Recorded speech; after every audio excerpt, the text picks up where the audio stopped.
જે જીવ મરણાસન હોય, જે જીવ મરણના કાંઠે હોય, એ જીવનું પરમ કર્તવ્ય શું?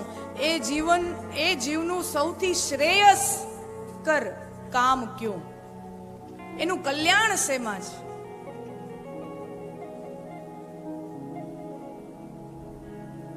અને સુખદેવજી બહુ રાજી થયા.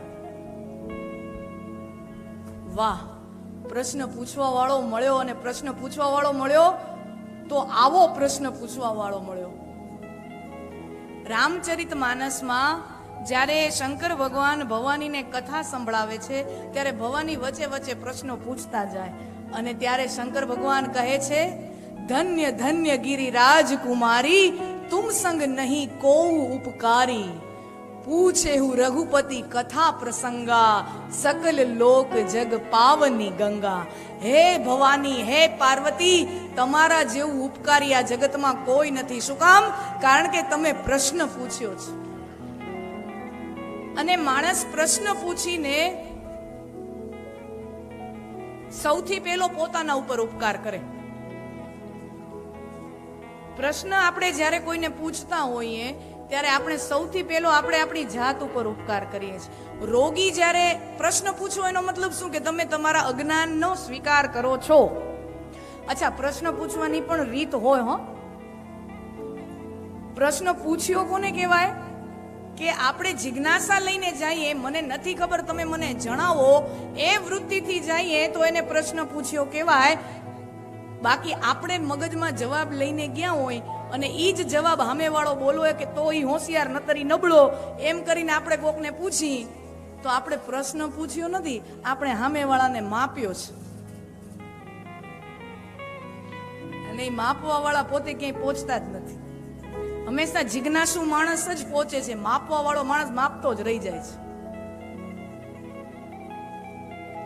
તો સૌથી પહેલો ઉપકારી પોતાની જાત ઉપર કરે, પોતાનું અજ્ઞાન પ્રગટ કરે. રોગી જો પોતાના રોગનો સ્વીકાર ન કરે ડોક્ટરની સામે, પેલા તો રોગીએ પોતાના રોગનો સ્વીકાર કરવો પડે ને. જો રોગી પોતાના રોગનો સ્વીકાર ન કરે તો એ તો મૃત્યુ તરફ ધકેલાઈ જાય. તો રોગીએ પેલા તો રોગનો સ્વીકાર કરવો પડે, અને પછી જિજ્ઞાસા વૃત્તિથી પ્રશ્ન પૂછે છે. હા, અમુક લોકો છે ને પ્રશ્ન ખાલી આમ બહુ બે તુકા પ્રશ્નો પૂછે. ઘણા લોકો એમ કે અમે તો બહુ મહાપુરુષોને પ્રશ્ન પૂછ્યા, બહુ મોટા મોટા વિદ્વાનોને પ્રશ્ન પૂછ્યા, કોઈ જવાબ દઈ જ નથી. એમાં મજા આવે. એક ભાઈ કે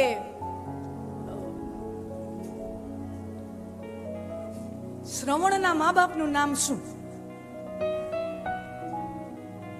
પ્રશ્ન આવો પૂછે કે શ્રવણના માતા પિતાનું નામ શું? હવે એના શ્રવણના માતા પિતાનું નામ ક્યાંય નથી, ઉલ્લેખ એનો ક્યાંય નથી.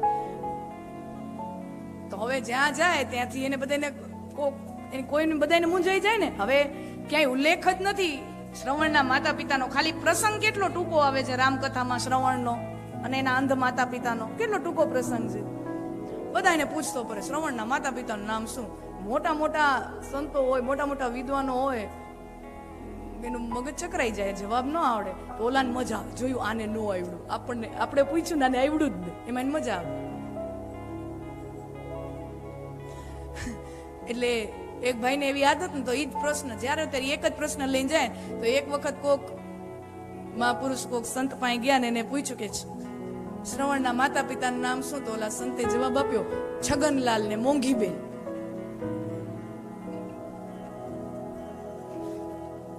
તો ઓલો તો હેપ થઈ ગયો. કારણ કે એને આદત નહોતી ને જવાબ સાંભળવાની. પછી કે તમારી પાસે શું પ્રમાણ છે કે શ્રવણના માતા પિતાનું નામ છગનલાલ ને મણીબેન છે? તો સંતે જવાબ આપ્યો, તારી પાસે શું પ્રમાણ છે કે એનું નામ છગનલાલ ને મોંઘીબેન નહોતું? તારી પાસે કોઈ પ્રમાણ છે કે આ નામ નહોતું? હું કહું છું આ નામ છે, લે. હા, ઘણા એવા પ્રશ્ન પૂછે કે ઓલા ગણેશ ભગવાનનું માથું કપાઈ ગયું અને પછી ભગવાને હાથીનું માથું ચોટાડી દીધું, તો ગણેશ ભગવાનના ઓરિજિનલ માથાનું શું થયું?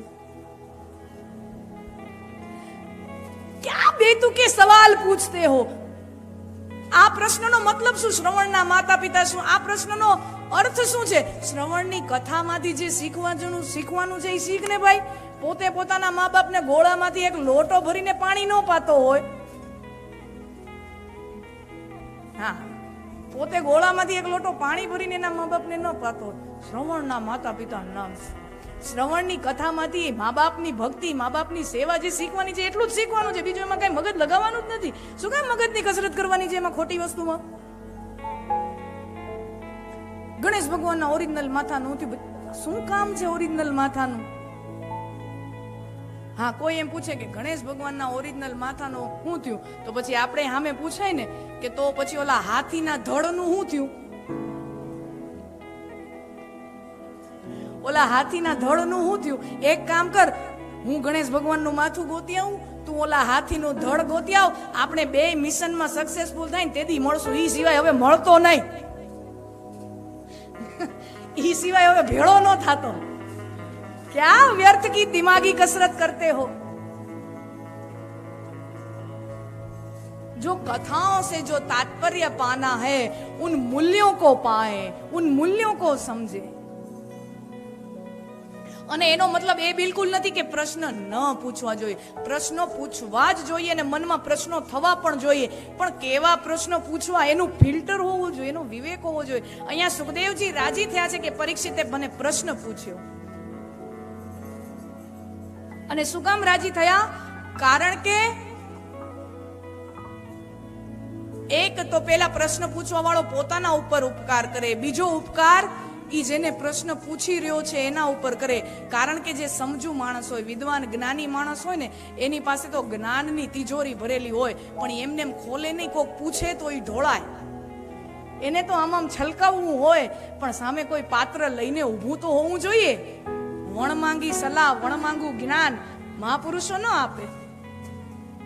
તો બીજો ઉપકાર ઈ સામે મહાપુરુષ ઉપર કરે, અને ત્રીજો ઉપકાર ઈ સામાન્ય જનતા બધાય ઉપર કરે કે મને આવો પ્રશ્ન થયો, મારા જેવા કેટલાયને થયો છે, ઈ હિંમત કરીને પૂછી નથી શકતા, બધાય વતી હું પૂછી લઉં. બધા ઉપર ઉપકાર કરે.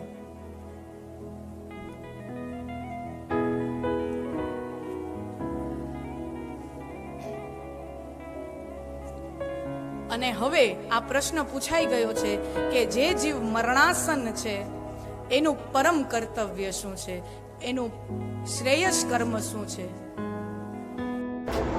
તો આવી જ રોચક ઇન્ટરેસ્ટિંગ કથાઓ, વાર્તાઓ જાણવા માણવા માટે મારી ચેનલ સાથે જરૂર જોડાયેલા રહો. સબસ્ક્રાઇબ કરો અને વિડીયો ગમ્યો હોય તો તમારા મિત્રો સાથે મન ભરીને શેર કરો.